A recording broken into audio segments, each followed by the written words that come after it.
The content of this video, as well as the thoughts, views, and opinions expressed herein, belong to the presenter and do not necessarily reflect the views of Brigham Young University or the Church of Jesus Christ of Latter-day Saints.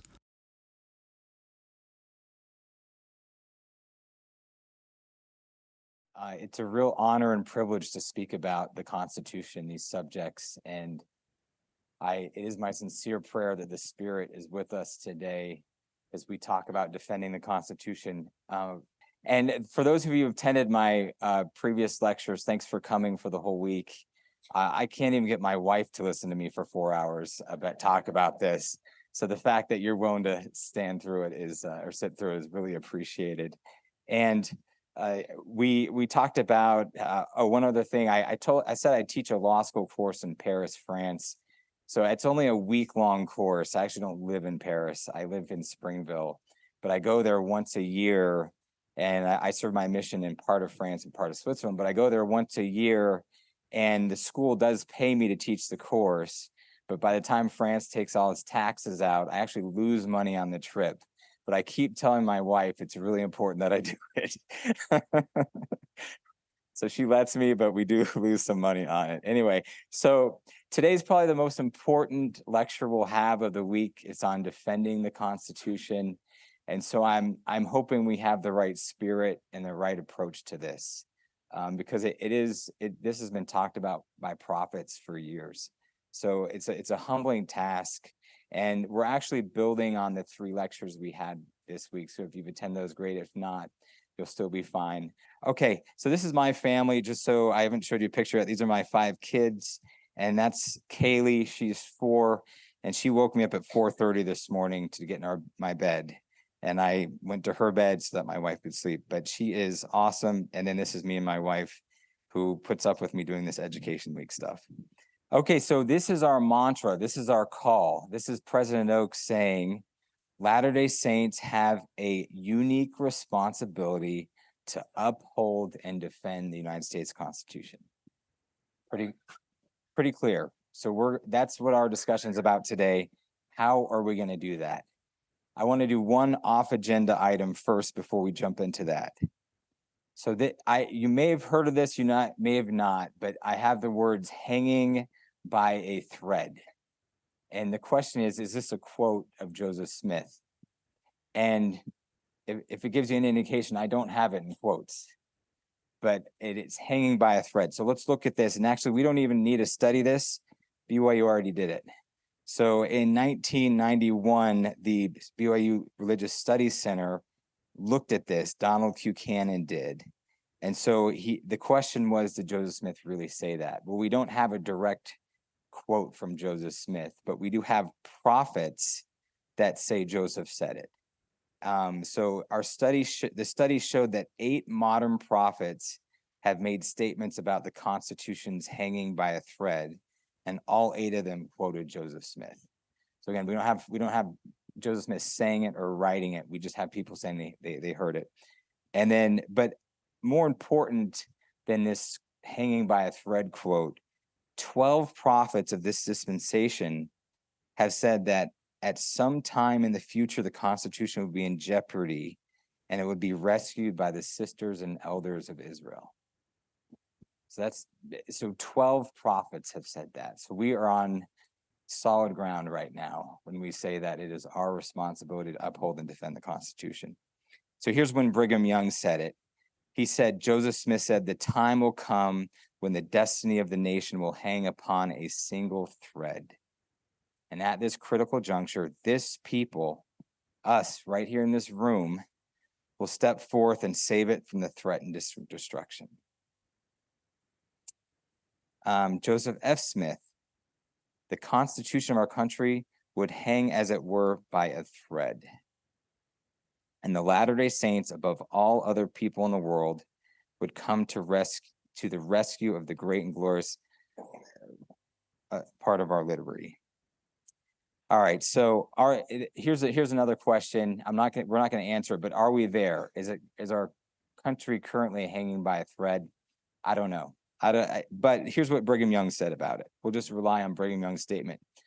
He said, if the Constitution of the United States were saved at all, it must be done by these people it will not be many years before these words come to pass. So he said that during his lifetime. So it's coming. So whether it's here now or it's going to be here someday, or whether it was here a while ago, I think it really doesn't matter. It's our responsibility to be prepared. And Ezra Taft Benson said this: I have faith the Constitution will be saved as prophesied by Joseph Smith. And I'll skip to the bold part here. It will be saved by enlightened members of this church, men and women who will subscribe to and abide by the principles of the Constitution.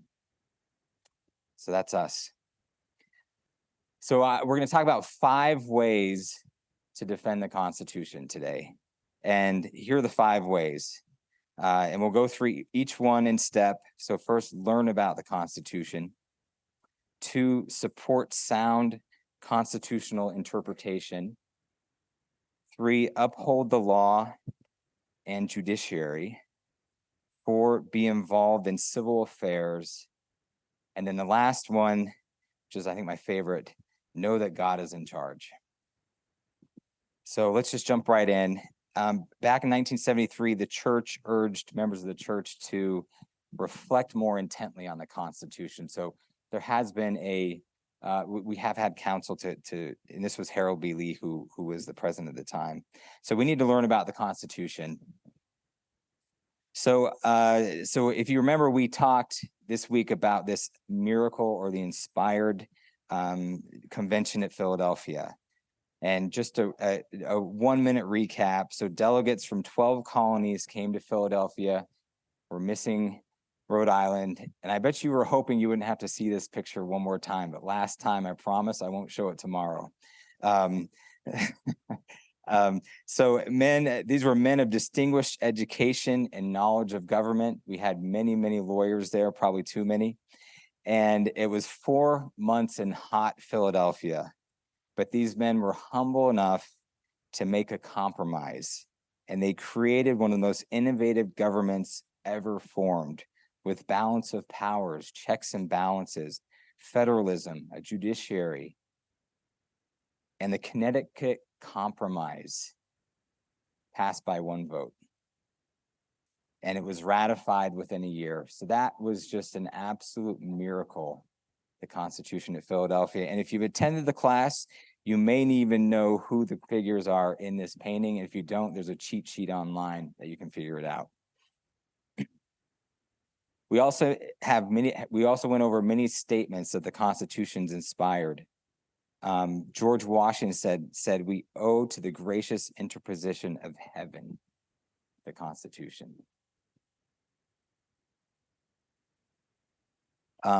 James Madison said it was the finger of that almighty hand which allowed them to draft this Constitution. It would have been impossible for them to do themselves. If you remember, he was called the father of the Constitution for his role in taking notes during the convention. Alexander Hamilton, for my part, I sincerely esteem a system which without the finger of God never could have been suggested or agreed upon by such a diversity of interest.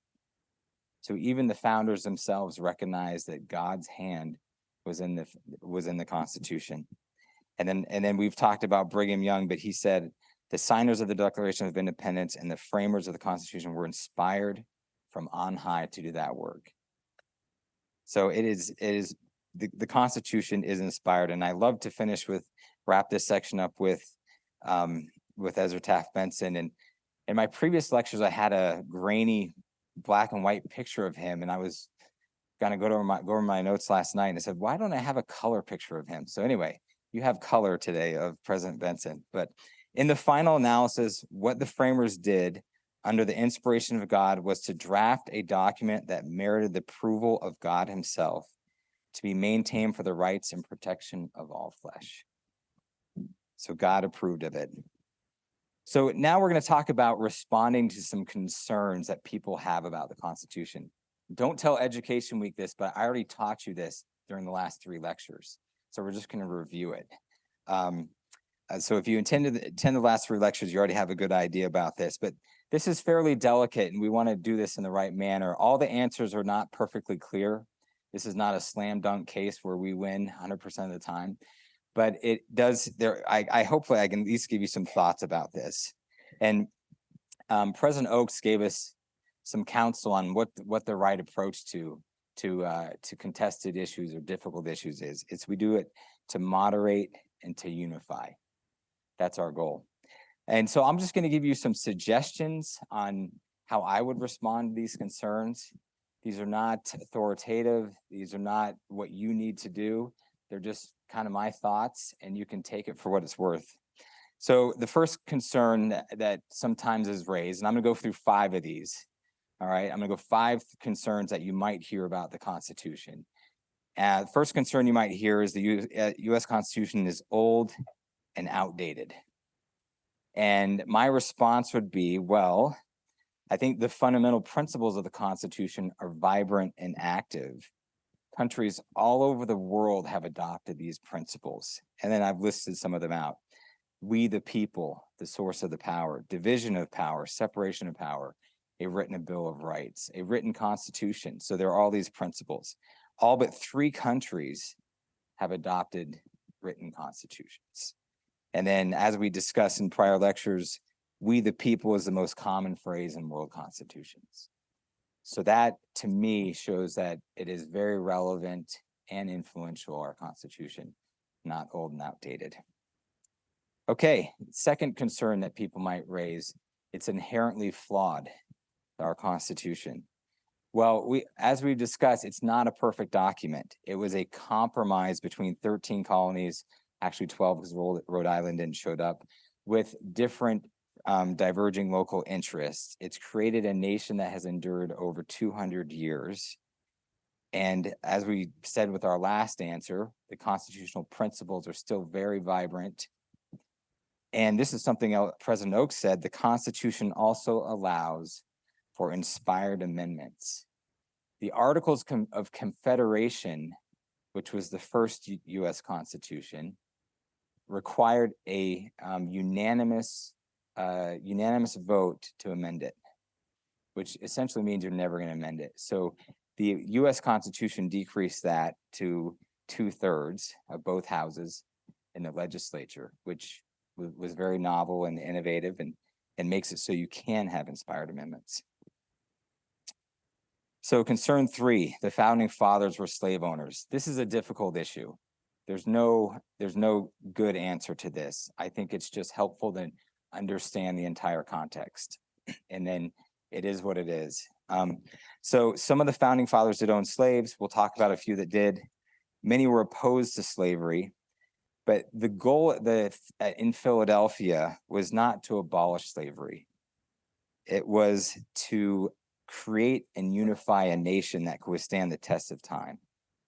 And it was some of the delegates from southern states said, we're not going to join this if slavery is abolished.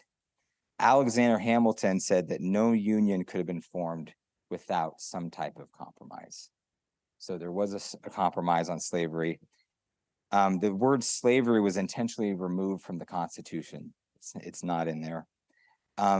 Opponents of slavery were able to reach an agreement that the slave trade would end January 1st, 1808. So that was a concession the opponents of slavery were able to get, that it ended.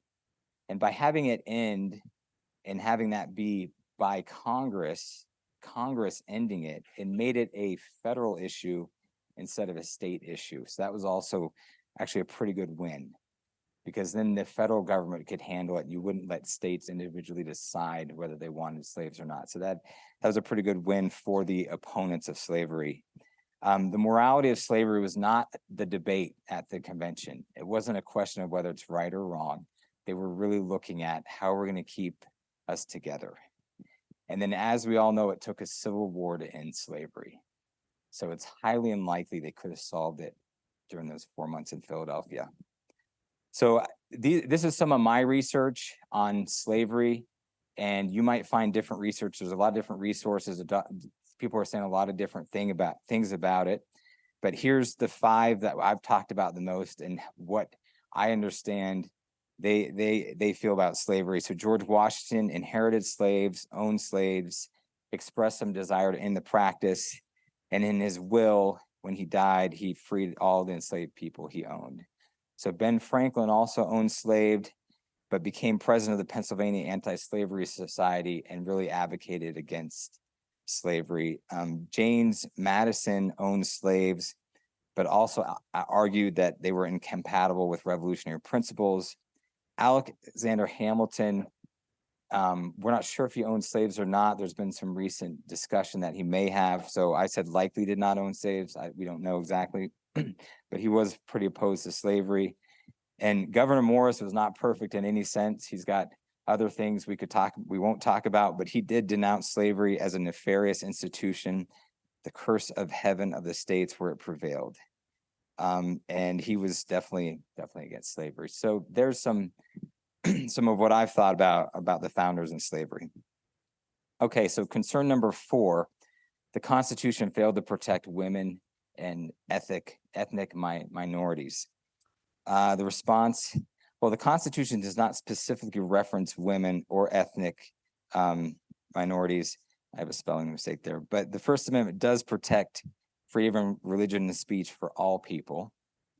And as President Oakes taught us, the Constitution also provides an inspired amendment process, which has been used to address these issues. So the 13th Amendment in 1865 was used to abolish slavery. The 19th Amendment granted women the right to vote in 1920. And then we have the Bill of Rights. So there is an inspired amendment process with our Constitution. And then I've watched President Oakes give his talk several times, the one back in 2021 in April. And he actually smiled at one point in the talk, and this is where he smiled. He said, "We do not see inspiration in every Supreme Court decision interpreting the Constitution." And he would know that, right? Because he's been a clerk of the Supreme Court, so he could say that. But he actually raises a really good point here, and I've asked this question to people: is the U.S. Supreme Court's interpretation of the Constitution the meaning of the Constitution? And it's an emphatic no, right? The Supreme Court has changed its interpretations of the Constitution throughout history. The meaning of the Constitution is in its words, it's in itself. And we'll talk about a little bit more about what that means. Okay, so the last concern, and then we'll talk about one other thing, but last concern, the Constitution is preventing the United States from responding to crises such as cyber attacks, COVID-19, economic distress, and racial injustice. Well, my response is the Constitution is actually designed to encourage people to work together and protect the government people from corruption, tyranny, and monarchy. That's the role of the Constitution. It's not necessarily to address these specific crises. The Constitution separates power, so it's not consolidated with one person who can rule with an iron fist. People have to be elected in different places. And this is actually a quote from President Benson. I don't have him quoted here, but he talks about the balance of power and the checks on power. So one person cannot make changes and respond. It takes consensus and teamwork. So if we don't have consensus and teamwork, it's going to be really hard to get things done, but that's the purpose of it. We'd prefer a stalemate to a monarch. We'd prefer a stalemate to a tyrant. And that's how the Constitution was designed. And if you're answering this question to someone, you can also make a Lord of the Rings reference and say, the one ring to rule them all is not the answer. Right? We need to balance the power and separate it out. And then the last thing I wanted to talk about, and someone had raised this to me before, was this Article 5 convention movement. It's actually not a new movement. It's been going for a number of years. And let me just explain it how I understand it. Is there is a movement to have this state that there's 2 ways to amend the Constitution. The one has been done 27 times, and that's when both parts of Congress, the Senate and the House, they receive 2/3 of the votes for the amendment, and it goes out to the states, and 3/4 of the states ratify it. That's what we've seen. That's one way. There's another way to amend the Constitution, which we've never seen. And so now the other method for amending the Constitution is for 34 of the states, or 2/3 of the state legislatures to call for a convention, and that's never happened before. So when I looked at some of the scholars, what they're saying about it, and my take on it is two words, and again, I don't have that much authority, but it's uncharted waters is what I would call it. Like, we just really don't know what that means. What would it mean to have a constitutional convention? So just some questions I would have. So if we're going to have a constitutional convention and 34 states do this, I don't think we're close to that right now, but if they did, what values would prevail at that convention? Would it be the same values from our original convention? Equality, humility, compromise, religious freedom, independence? Is that what we think this convention would be? And with our polarized society, would there be agreements at this convention? How long would the convention take? How long would it take to ratify anything that came out of the convention? What would the scope of the convention be? Would it be limited to one issue, or would it be another issue? Some scholars have raised, what if Congress just decides it doesn't want to hold a convention, even if the states do, 34 of them do ratify it? And then my last question is, would the court have to get involved to actually determine the rules of the convention? So to me, it's just a lot of unknown, uncharted waters on this convention movement. Okay, and if you have other concerns or issues you want to talk about with me, I can stay after class and we can talk about them. I want to move through some things, so we won't have a good discussion now, but we can talk about it later. So second thing, support sound constitutional interpretation. And this is Chief Justice Marshall. He's the one that penned Marbury versus Madison, one of the most esteemed justices of the U.S. Supreme Court. He said, "We must never forget that it is the Constitution we are expounding." And what that means is, it to me, is each generation has a responsibility to interpret the Constitution and uphold it. We can't rely on the last generation. It's now in front of us. It is now our role. We carry it. And this is President Oaks quoting J. Reuben Clark. We believe that the Constitution must grow and develop to meet changing needs of our advancing world. So it's up to our generation, again, to interpret this. It's not perfect, and we still need to advance it. George Washington, in his farewell address, noted that the Constitution should be sacredly maintained. And that, again, that's us who need to maintain it. J. Reuben Clark said, "God grant that the elders and sisters of Israel will protect and sustain civil and religious liberty and every constitutional right bequeathed to us by our fathers." So again, it's not as if the work has already been done. The work is being done, and we're doing it. And I'll finish this section, but we'll do two different things. But this is William Penn's thoughts on interpretation, and he compared governments to clocks, and he said governments, just like let me just read it. Governments, like clocks, go from the motions men and women give them. And as governments are made and moved by men and women, so by them are they ruined too. Wherefore governments rather depend on men and women than men and women and men upon governments. So again, it's us, how we run our government today, not how the government's made and how it operated in the past. So these are some legal principles of interpretation. We don't have to spend too much time on this, but I just wanted to show you there's all kinds of debates about this, and we could spend a number of classes, but these are the general principles that justices and attorneys look at when they're interpreting the Constitution. First, they look at, and there's different theories on which ones you should look at. So I put these in the order I think this is more or less accepted, but nothing's really accepted anymore. So yeah, these are the order I put them in. So first you look at the plain and necessary meaning of the text, then you look at the framer's intent, then you look at the kind of history and tradition, then judicial precedent. So what has the Supreme Court said about it? Then you look at any moral and policy arguments, and then the consequent and prudent examination one is really, you look at the consequences and what's going on.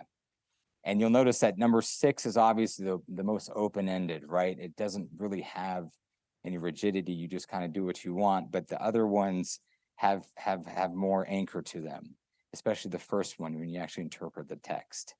And so there's a lot of debate on this we won't get into today, but just so you have a little flavor for the debate surrounding interpreting the Constitution.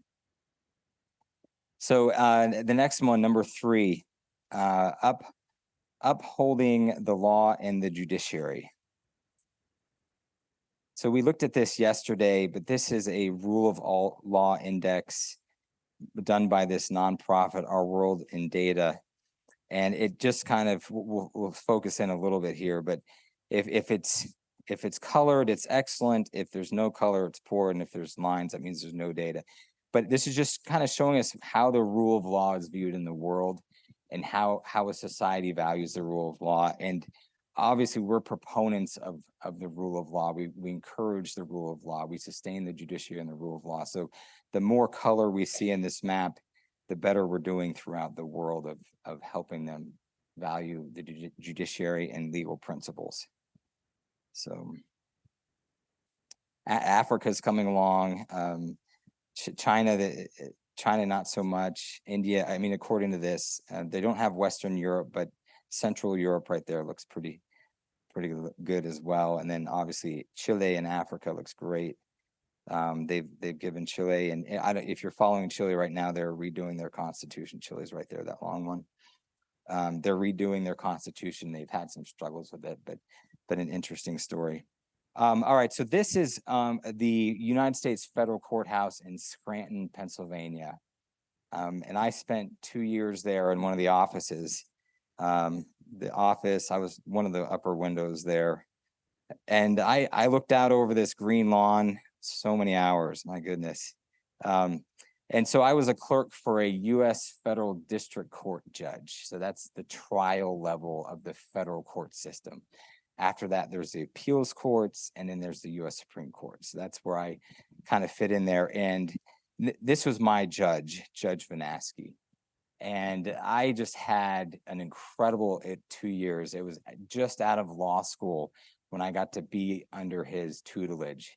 It was essentially an apprenticeship. And I just have so many stories about what an incredible judge he was and how seriously he took his role.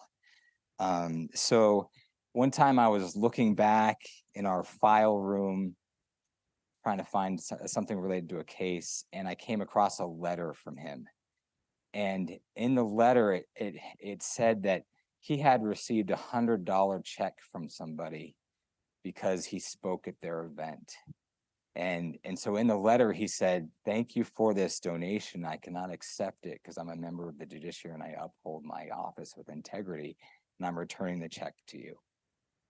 And he took his position very, very seriously. I'm trying to think how to tell this story.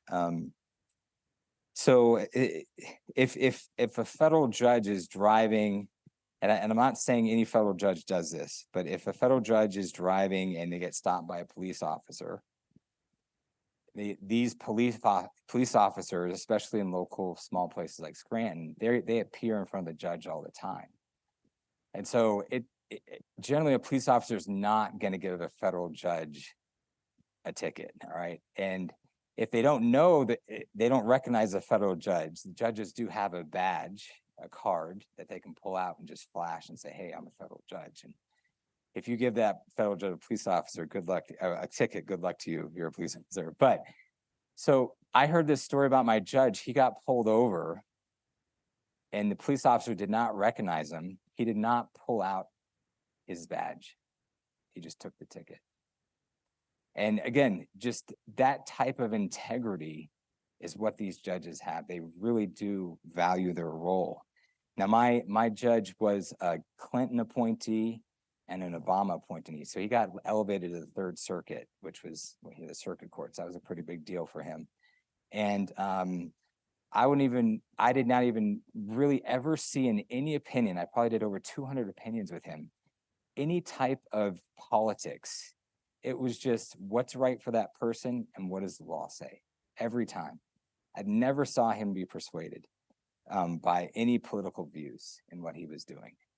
And it was funny, one of his law clerks ended up becoming the district of attorney of a Republican county in Pennsylvania. And so that law clerk would always say, I don't agree with anything that Clinton's done, but nominate Judge Vanaski. He was also an extremely hard worker, worked really long hours. He did what he called he started a re-entry program for people that had gone to jail. And so as a judge, he would call, if someone was released from prison, he would call them back to his courtroom 2 or 3 months later and just say, how you doing? How's it going? How can I help you? And that's really extraordinary for a judge to do that. And what confidence these people leaving after being incarcerated, if there's a judge that really cares for them, what confidence now they have in the judiciary. And so anyway, I just, he was fair and even-handed. He was always prepared. What they said about him was, he knows your case better than you do.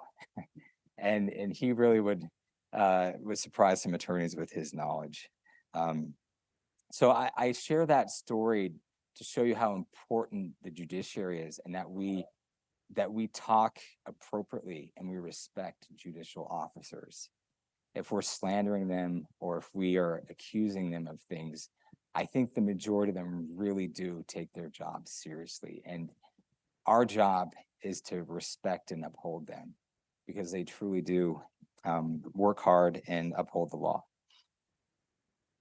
Okay, so be involved in civil affairs. This is our number 4. So we should, here President Oaks, again, going back to his April 2021 talk, we should seek out and support wise and good persons who will support those principles in their public actions. We should be knowledgeable citizens who are active in making our influence felt in civil and civic affairs. So we need to be engaged, and we need to stand for true principles. This is from J. Reuben Clark, and this is a pretty strong statement.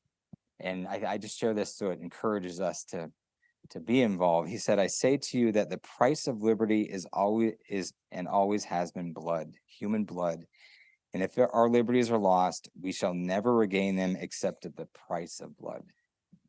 They must not be lost. So very important for us to be active and involved. And then President Benson spoke so much about this. But he said, yes, I repeat, righteousness is an indispensable ingredient to liberty. Virtuous people elect wise and good representatives. Good representatives make good laws and then wisely administer them. So not only should we elect good and righteous people to rule our country, to govern, but I think also being righteous ourselves and upholding righteousness, because righteousness is directly connected to liberty. And I think this was President Benson that said this. He said that our government is made to rule the Constitution a righteous people. And if our people become wicked, that the government will essentially not function. It's made for a righteous people. That's when it functions and operates the best. Okay, so the final thought, know that God is in charge. And this is the bottom line, the ultimate conclusion. And this is the same principle we apply in our own lives, right? And President Nelson has told us repeatedly, let God prevail. This is God's country. This is his work. This is his glory. He's in charge. We just follow him and let him direct us. And this really makes me think of the scripture in Isaiah 40:31 of waiting upon the Lord. What does it mean to wait upon the Lord? Well, it's to trust in God. But they that wait upon the Lord shall renew their strength. They shall mount up with wings as eagles. They shall run and not be weary, and they shall walk and not faint.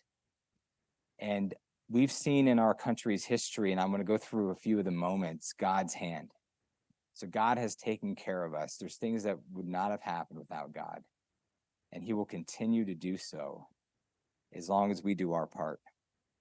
So William Penn was inspired by God, and we went through his whole story on our first lecture. But he said that God appeared to him, that God forgave him of his sins, and that God called him to found the colony of Pennsylvania based on religious freedom. And that benefited thousands of minority religions: Quakers, Presbyterians, Anglicans, Reformed Lutherans, Mennonites, Baptists, and many others were able to come to Pennsylvania to worship. William Penn really, for Pennsylvania, believed that religion unifies the community against disorder. Religion inspires individuals to be virtuous. It's in the government's interest to inspire individuals to be virtuous living, and God should be part of government. So God has inspired these people and prepared the way so we can have, this is just one example of the gospel. We talked a lot about the miracle of Harmony, Pennsylvania, and that President Nelson said Harmony provided Joseph with spiritual solitude and protection. What did Joseph Smith accomplish in Harmony? The Book of Mormon, translated the majority of the Book of Mormon, received the Aaronic priesthood, received the Melchizedek priesthood, nearby Harmony. 15 significant revelations he received while he was there, and he met his wife, Emma. He was also baptized there. Yeah, he and Oliver. He also matured into a prophet of God, and we talked a little bit about that. He learned to ask God, rely on others, overcome weakness, and receive official revelations from the church. So that, again, the miracle of Harmony, God prepared Harmony to protect Joseph. Now, being from Pennsylvania, I'm going to share one of my favorites. I grew up about 5 minutes from Valley Forge Park. And so to me, Valley Forge is truly another miracle. Soldiers there sacrificed and died for our liberty. They spent 6 months from December 19, 1777 to June 19, 1778 in Valley Forge while the British occupied Philadelphia. During that time, about 2,000 out of 12,000 soldiers died at Valley Forge. It was a great place for the winter because it had a defensive plateau, but they had a serious food crisis, and men went without meat and food for many days. At its worst point, the Army listed 2,898 men as unfit for duty due to lack of clothing and equipment. And then I call this the miracle after Valley Forge. After the encampment, and I think it was in May, word came that France had agreed to help the United States in the War of Independence. So after that trying, difficult time, the French came in and they actually really helped the United States win the war. So this is the arch at Valley Forge, and I often go ride my bike around this arch. I would stop on my bike and look at these words right here from George Washington. Naked and starving as they are, we cannot enough admire the incomparable patience and fidelity of the soldiery. And then inside the arch, there's a quote from a speech, an American writer, Henry Emmett Brown, that he gave at the 100th anniversary of Valley Forge. And he said this: "And here in this place of sacrifice, in this vale of humiliation, in this valley of the shadow of that death out of which the life of America rose, regenerate and free, let us believe with an abiding faith that to them, union will seem as dear and liberty as sweet and progress as glorious they were to our fathers and to you and me, and that the institutions which have made us happy, preserved by the virtue of our children, shall bless the remotest generation to the time to come. So we want these blessings for our children that have been sacrificed. Okay, my desktop, D-Day. So this is an incredible picture. They call this picture into the jaws of death. And this is June 6th, 1944, the storming of the beaches of Normandy by Allied forces. And I don't, if you've ever read the story of D-Day, you may or may not, it is incredible. There's no way it would have happened without God. I'll tell you a little about it. So over a 4-year period, Germans had constructed this cement wall and defense known as the Atlantic Wall. And the Germans used thousands of tons of concrete, hundreds of thousands of steel rods, and hundreds of kilometers of trenches, with millions of mines and thousands of kilometers of barbed wire, as they placed tens of thousands of beach obstacles. The Atlantic Wall was practically insurmountable. And attacking from the sea, an amphibious invasion, organizing and landing infantry on beaches, traversing the flat, and being exposed and climbing the cliffs and bluffs beyond the beaches, all while under enemy fire, just seems impossible. But D-Day was successful. They landed on 5 beachheads, the Allied forces, stretching across 50 miles. It was the British, the United States, the Canadians, the Australians, the Belgians, the Czechs, the Dutch, the French, the Greek, New Zealand, Norway, and Poland, all combined forces together to land on those beaches. This was an unprecedented team effort in military history. And this particular picture is from the beach of Omaha, and it's at 7:40 a.m. on Omaha Beach. And the first people that landed on the casualty rate for the first soldiers on Omaha Beach was 50%. So that they're just looking into death, essentially. The reason I share that is because while all that's going on in France, what's happened in the US, it's a national day of prayer. They're praying for the troops to God. So same day. So President Oak asked us to do one more thing. He said we must pray for the Lord to guide and bless all nations and their leaders. Prayer has carried our nation. At Valley Forge, George Washington prayed to survive the winter. He often prayed with his army. At the convention at Philadelphia, Ben Franklin resorted to prayer when there was an impasse. He even made a motion to hire a chaplain, which was denied because they couldn't afford to pay the chaplain. D-Day was a national day of prayer. So that's something all of us can do, is pray for our nation. And that's how this restoration started, wasn't it? Started with a prayer. Joseph Smith started the restoration with a prayer. So God is in charge of this country, and he needs our prayers. And God will always hear our prayers because this is his work. And this is what Joseph Smith said when he was in the crucible of affliction in Liberty Jail. This was in a letter he wrote. Neither will we deny our religion because of the hand of oppression, but we will hold on until death. We say that God is true, that the Constitution of the United States is true, that the Bible is true, that the Book of Mormon is true, that the Book of Covenants are true, that Christ is true. So even in the crucible of affliction, he stood resilient in testimony. And President Benson told us, I testify that God of heaven selected and sent some of his choicest spirits to lay the foundation of this government as a prologue to the restoration of the gospel and the second coming of our Savior. So it now stands on us to prepare for the second coming of the Savior, whenever that may be. It's our turn. It's our turn to uphold and defend the Constitution.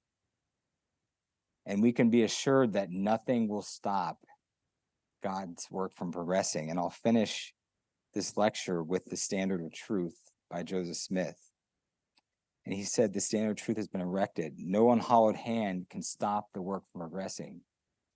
Persecutions may rage, mobs may combine, armies may assemble, calumny may defame, but the truth of God will go forth boldly, nobly, and independent, till it has penetrated every continent, visited every clime, swept every country, and sounded in every ear, till the purposes of God shall be accomplished, and the great Jehovah shall say, the work is done. And I leave this with you in the name of Jesus Christ. Amen.